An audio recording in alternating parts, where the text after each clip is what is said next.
Hello दोस्तों, मैं हूं अतुल तिवारी और आप देख रहे हैं टेक्नो ज्ञान। चलिए शुरू करते हैं आज का ये वीडियो।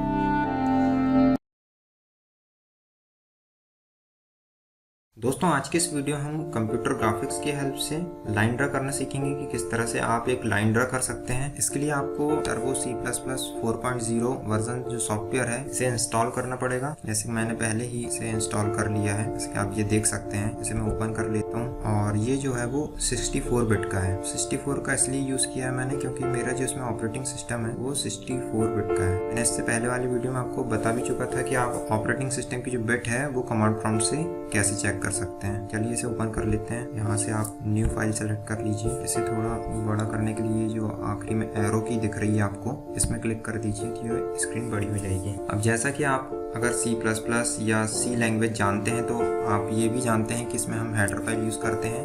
तो हमें कंप्यूटर ग्राफिक्स के इस प्रोग्राम में भी हम हेडर फाइल का यूज़ करेंगे। हैज़ इंक्लूड studio.h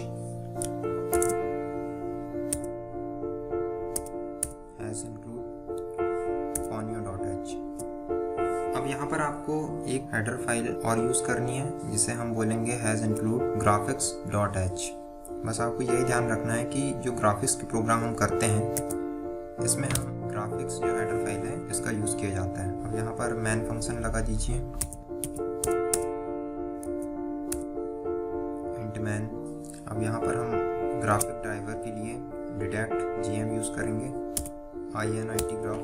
यहाँ पर आप एड्रेस GM और यहाँ पर आप पाथ सेट कर दीजिए। एक लाइन ड्रॉ करना चाहते हैं, इसके लिए हमें लाइन फंक्शन लिखना पड़ेगा। इसमें कुछ पैरामीटर हमें पास करने पड़ेंगे। जैसे हमने यहाँ पर 4 वैल्यू लिया है, 100, 200, 300, 200। इसके बारे में मैं आपको प्रोग्राम रन करने के बाद और भी अच्छे से समझा दूंगा, जिससे समझने में प्रॉब्लम नहीं आएगी। आप गेट CH क्लोज ग्राफ, हमने इंट का यूज़ किया है इसलिए हम यहाँ पर रिटर्न 0 लिखेंगे।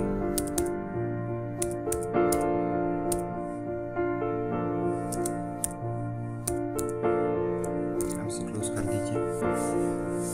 अब हम सबसे पहले अपने प्रोग्राम को रन करके देख लेते हैं कि इसमें कोई एरर तो नहीं है। चलिए कंपाइल कर लेते हैं। जैसे आप Alt+F9 से भी आप कंपाइल कर सकते हैं प्रोग्राम को। जैसे कि आप देख सकते हैं इसमें एक भी एरर नहीं है, मतलब हम अपने प्रोग्राम को रन कर सकते हैं। अब रन में जाकर या फिर Ctrl F9 से भी इसे रन कर सकते हैं।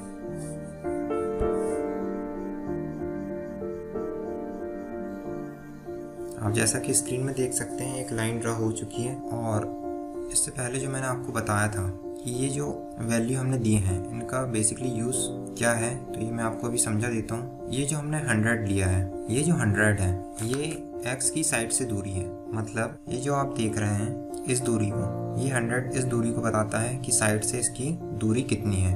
और ये जो सेकंड वैल्यू हमने लिया है 200, ये टॉप से बॉटम की दूरी को शो करता है कि टॉप से बॉटम की दूरी कितनी है। जैसे कि हमने 200 लिया था तो ये उस वैल्यू के अकॉर्डिंग यहाँ पर शो होगी लाइन। और ये जो हमने 300 लिया है, इससे आप लाइन को जितना चाहे उतना बढ़ा भी सकते हैं। जैसे कि अभी हमने 300 लिया था, इसकी वैल्यू हम बढ़ा देते हैं। जैसे हम यहाँ पर 500 कर देते हैं। अब इसे रन करके देखते हैं। जैसे कि आप देख रहे हैं कि ये लाइन आपको थोड़ी बड़ी दिखाई देती होगी। समझ गए हम कि यहाँ पर हम जो वैल्यू देते हैं उसका बेसिकली यूज़ क्या है, इससे हम अपनी लाइन को और भी बड़ी कर सकते हैं। और जो हमने ये 4 वैल्यू लिया है 200, इसका मतलब ये है कि जो आपकी लाइन जो शो हो रही है, अभी आप देख सकते हैं ये लाइन एकदम सीधी है क्योंकि हमने यहाँ पर भी 200 दिया था और यहाँ पर भी हमने सेम वैल्यू दी थी। अब अगर हम इस वैल्यू को बढ़ा देते हैं, इसे हम यहाँ पर कर देते हैं 300, तो जो हमारी लाइन है वो हल्की हमें तिरछी दिखाई देगी। चलिए रन करके देख लेते हैं। जैसे कि आप देख सकते हैं स्क्रीन में ये लाइन हमें स्क्रीन में थोड़ी तिरछी दिखाई दे रही है। इसे वापस टिक कर लेते हैं, इसे 200 दे देते हैं और इस वैल्यू को भी थोड़ा कम कर लेते हैं।